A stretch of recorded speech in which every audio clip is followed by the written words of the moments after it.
Before we were married, he told me that he had been accused of murdering a man and that there had been a coroner's inquest, there had been a grand jury, but nothing had ever happened. And he said at that point, and I will never forget the words, "Sherry, I have never murdered anyone."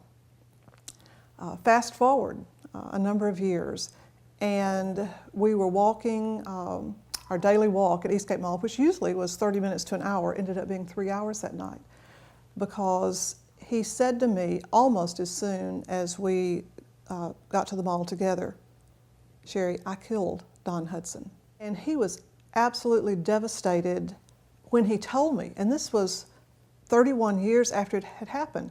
And so I saw the depth of his anguish, and certainly, I mean, it threw my world, just turned it upside down. But did I feel differently about him? I don't know, maybe I loved him more because my heart just went out to him. He was suffering and had suffered for so long alone. It was just tragic to me that he hadn't told me, hadn't told anybody during all those years. He'd been out on a date with his girlfriend, and after taking her home around midnight, they had a good night, so he drove up to Nikki's, which was the hangout for all the college kids back then. Drove to Nikki's, and nobody there that he knew, so he started the closest route home down this narrow, winding road in North Chattanooga, and noticed pretty quickly a car behind him with its lights off. And he at first thought, well, it was just some of his friends fooling around with him. And then the car pulled up beside him. And as he looked to his left, he saw Don Hudson, former lover of his sister, and saw a gun being pointed at him. Well, he sped up a little bit, the other car fell back, and then the car pulled up again beside him and tried to run him off the road. In a strange set of circumstances, he had a shotgun in the back seat. Bobby had a shotgun in the back seat of his car because someone had talked him into trading it just before his date, and he hadn't had time to go home and put it up. He thought about the shotgun in the back of the car, reached around, got the shotgun, pulled it forward, got the shells from the back, loaded it with one hand, put it on the windowsill, and thinking, if I just shoot, he'll know I have a gun and he'll back off and leave me alone. And I will never forget, he says, there is no way I could have aimed at him. He said, yeah, he was moving, I was moving, but he said, I fired that gun and then I took off. Don Hudson had a reputation as a moonshine runner, had been in trouble with the law, had been in a federal reformatory, had been arrested numerous times, and Bobby's sister Joan was in love with him and dated him for some time. At the time this incident occurred, however, about 9 months had elapsed since she had last dated him. But he was just pretty well known in town that if you saw him, you got on the other side of the street. Well, Sunday morning, he goes down for breakfast trying to appear as normal as possible, still not knowing that the shot he fired had killed Don Hudson. So he goes down, his sister Martha is there, and she says, Bobby Don Hudson was killed last night.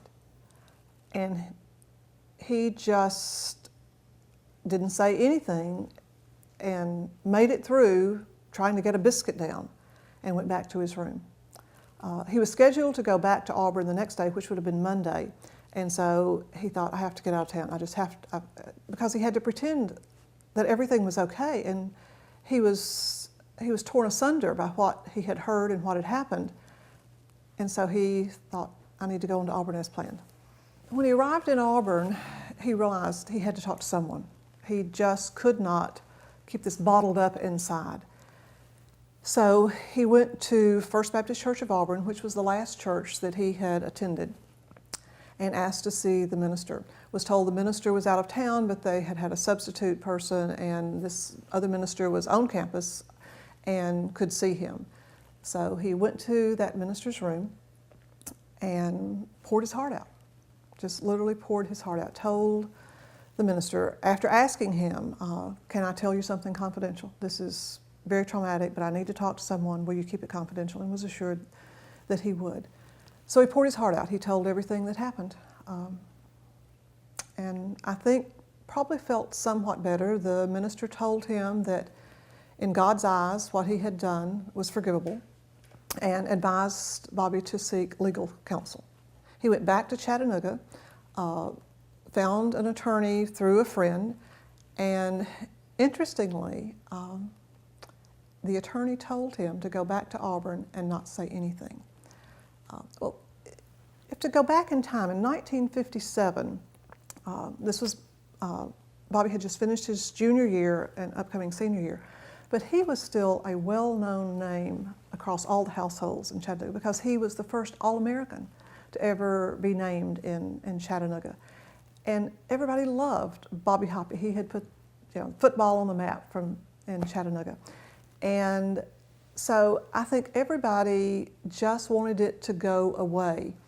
But I think in Chattanooga, the police, all the police turned their heads. I think everyone wrongfully thought Don Hudson probably deserved to be killed, and that because he had been abusive to Bobby's sister, Bobby was probably the appropriate person to kill him, and he was a hometown hero, and so be it. Does that make that right? No, absolutely not. And Bobby would never have agreed with that premise. But I think that's what happened. At first, when Bobby died, I thought, I don't know how to exist in a world where Bobby doesn't. And then later, much later, what I realized is that I'm still existing. I'm just not sure I know how to live in a world where Bobby doesn't. Oh, I miss him. I guess I miss everything. I mean, part of it is the rituals. We'd go to bed of a night, and this was just a ritual we had done forever. And so I still do it, but I just say both lines. He would say, "Night, Sherry, I love you." And I'd say, "Night, Bob, I love you too. Say your prayer."